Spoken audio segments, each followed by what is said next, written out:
16 अगस्त से 20 सितंबर 2025 तक होगा राजस्व महाअभियान।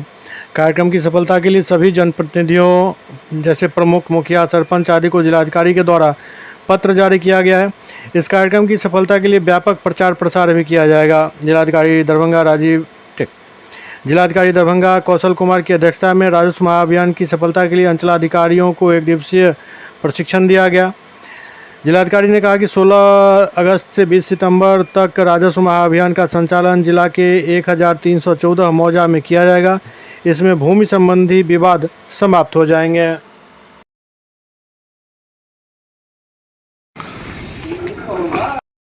अभी एक राजस्व एवं भूमि सुधार विभाग द्वारा राजस्व महाअभियान का शुरुआत किया गया है। उसी के संबंध में अभी बैठक रखे हैं हम लोग। इसमें रेवेन्यू विभाग की विभिन्न जो योजनाएं हैं, चाहे प्रीमार्जन प्लस हो या फिर दाखिल काइज हो, कैंप मोड में हमारे कर्मी हाउस टू हाउस जाएंगे और आवेदन लेंगे और इसका डिस्पोजल 16 अगस्त से लेकर 20 सितंबर तक करेंगे।